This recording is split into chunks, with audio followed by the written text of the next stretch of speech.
I was sitting in the study when he told me. He leaned against the doorway, trying for a casual tone, and said it with the same half-smile he always reserved for trivial confessions. "I've found the love of my life. She's simple. She doesn't care about all this," gesturing vaguely at the furnishings, the art, the accounts stacked in neat files on my desk. For a long moment, I did nothing.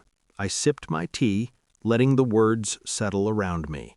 There was no sudden heartbreak, no flaring of outrage, only the faint, quiet recognition that this was, in some ways, exactly what I'd expected. 35 years has a way of wearing down illusions. Memories flickered, decades of subtle dismissals, arguments that ended in silence, the half-smile he gave whenever I raised concerns he didn't want to address. Each memory was a thin veneer of injustice, accumulated quietly, unacknowledged but not forgotten. I smiled, not sharply, not bitterly, just a small, deliberate smile. I looked at my assistant, who was sitting quietly across the room, already anticipating the storm that rarely came in full force with me.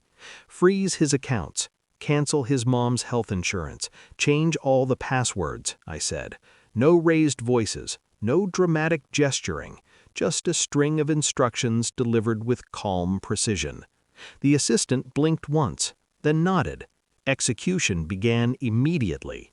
Every click, every call, every online verification reinforced the shift I had orchestrated silently for years. The first call from the bank made it unmistakable.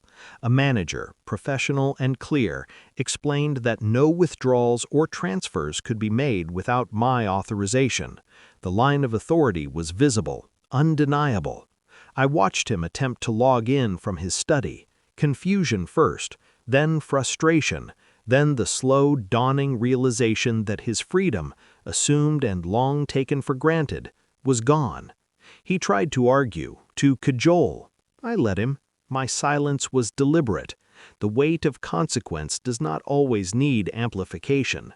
Eventually, he gave up, slumping into the armchair that had once seemed to symbolize comfort and control.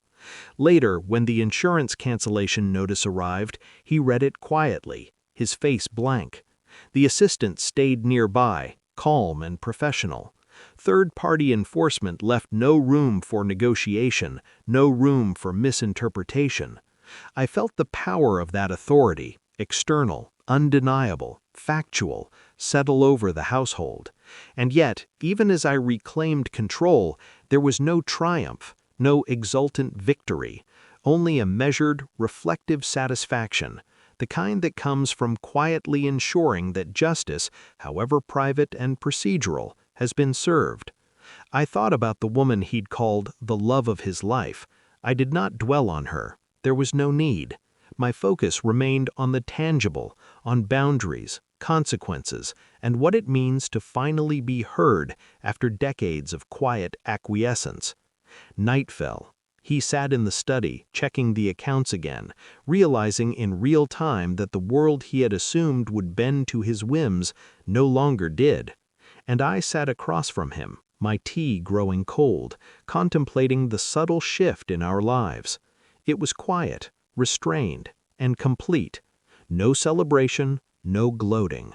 Just the calm clarity of a life reclaimed, a space restored, and authority exercised with precision. The ending was not about punishment.